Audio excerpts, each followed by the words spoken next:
Pernah gak sih kamu kepikiran kenapa jumlah penduduk di suatu tempat bisa terus bertambah atau malah berkurang?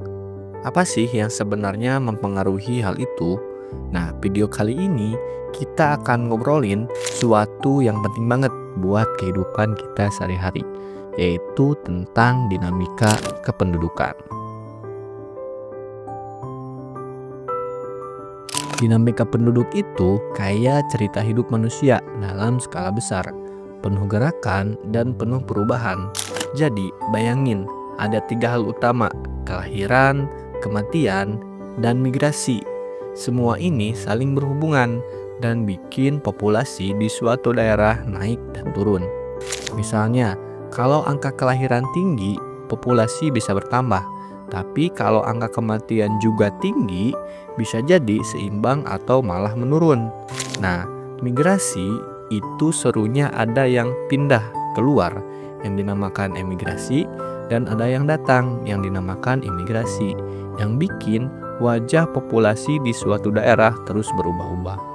Semua ini dipengaruhi sama faktor ekonomi, sosial, budaya, bahkan kebijakan pemerintah. Jadi, dinamika penduduk kayak roda yang terus berputar, gak pernah berhenti loh.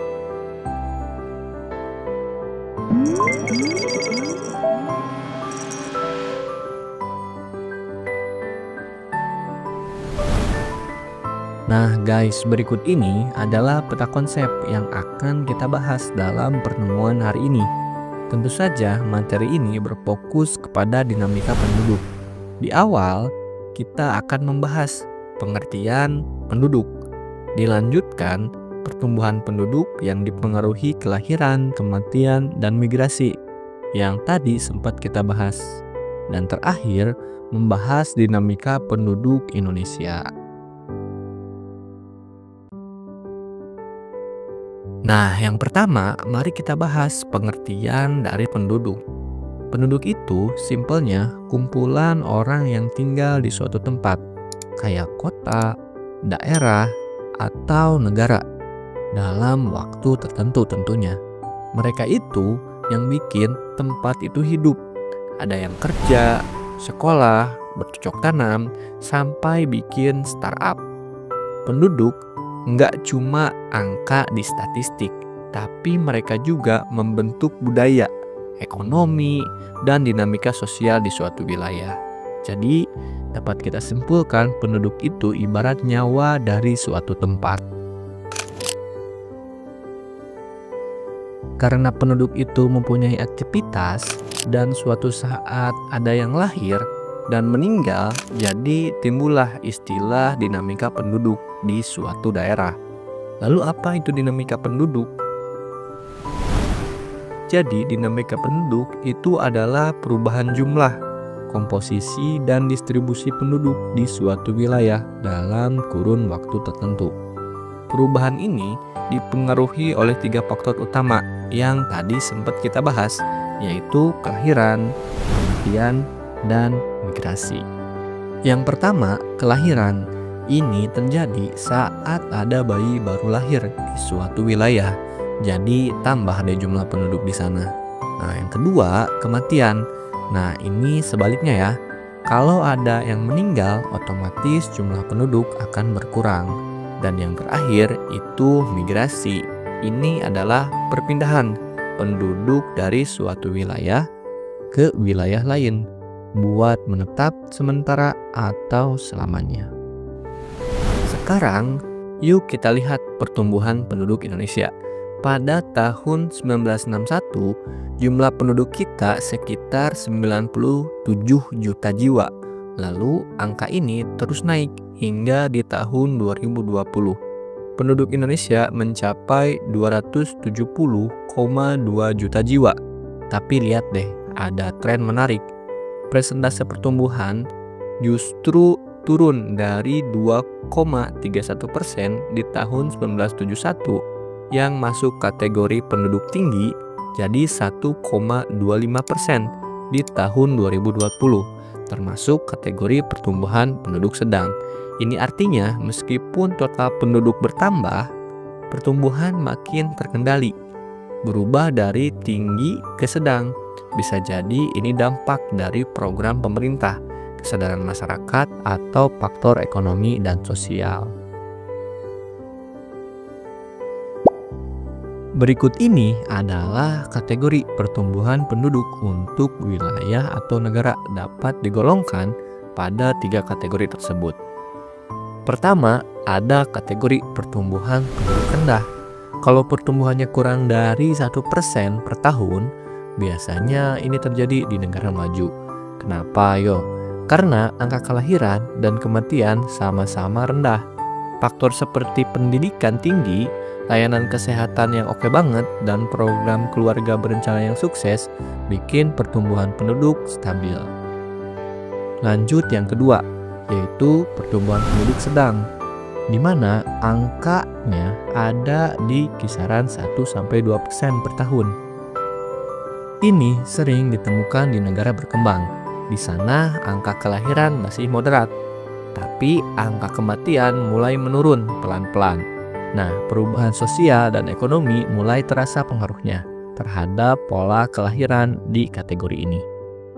Dan yang terakhir, ada pertumbuhan penduduk tinggi, lebih dari 2% per tahun. Biasanya ini kejadian di negara-negara miskin, kurang berkembang.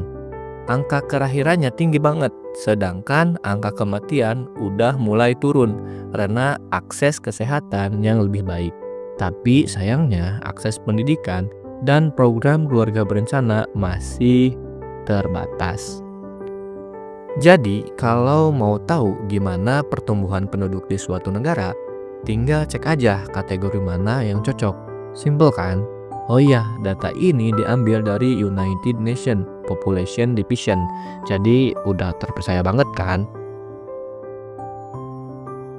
Selanjutnya, mari kita bahas jenis-jenis pertumbuhan penduduk dan gimana cara menghitungnya.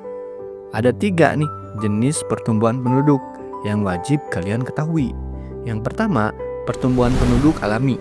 Ini adalah cara paling sederhana buat mengukur pertumbuhan penduduk. Lalu caranya? Tinggal hitung selisih antara angka kelahiran dan angka kematian dalam 1 tahun. Rumusnya, pertumbuhan alami itu sama dengan L dikurangi M dibagi P dikali 100%.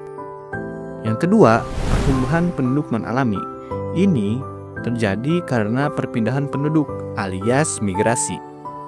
Kalau ada lebih banyak yang masuk imigrasi daripada yang keluar, yaitu emigrasi, penduduk bertambah. Rumusnya gampang. Pertumbuhan non-alami sama dengan I dikurangi E per P dikali 100%. Dan yang terakhir, pertumbuhan penduduk total. Ini adalah gabungan antara pertumbuhan alami dan non-alami. Rumusnya, pertumbuhan total sama dengan L dikurangi M ditambah hasil dari I dikurangi E. Lalu dibagi P dikali 100%. Ingat ya, keterangan singkatnya bahwa L itu sama dengan lahir, M itu sama dengan mati, I itu sama dengan imigrasi, dan E sama dengan emigrasi, lalu P sama dengan jumlah penduduk. Jadi dengan rumus ini kita bisa tahu seberapa cepat penduduk suatu wilayah bertambah atau berkurang. Gampang kan? Jangan lupa dicatat. Ayo kita masuk ke latihan 1 soal mengenai perhitungan pertumbuhan total. Kali ini kita akan bahas soal yang seru banget tentang pertumbuhan penduduk total di Kota Magelang. Yuk kita kulik bareng-bareng datanya. Jadi berdasarkan data dari Disdukcapil tahun 2021, jumlah penduduk Kota Magelang adalah 128.238 jiwa. Nah, ada beberapa angka penting yang perlu kita tahu. Yang pertama, jumlah kelahiran ini sebanyak 1.918 jiwa. Jumlah kematian 2.257 jiwa.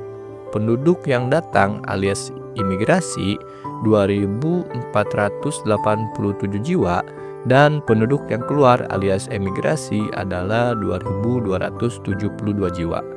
Sekarang kita masuk ke rumus pertumbuhan penduduk total. Rumusnya kayak gini.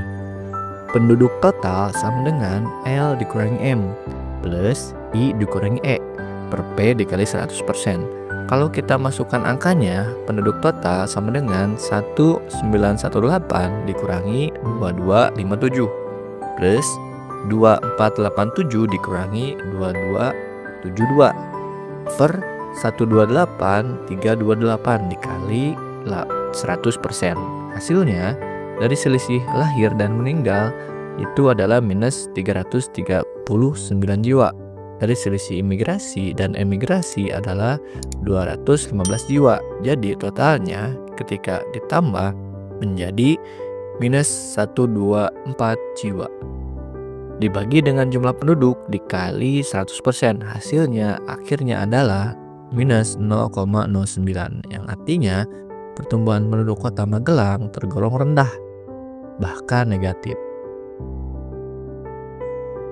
Nah, setelah ini kalian bisa mengerjakan soal perhitungan pertumbuhan penduduk alami dan pertumbuhan non-alami. Jawabannya bisa kalian komen di bawah. Kita koreksi bareng-bareng nantinya. Oke, segitu dulu aja pembahasan kali ini. Jangan lupa like, subscribe, dan share video ini ke teman-teman kalian. Sampai jumpa di video berikutnya.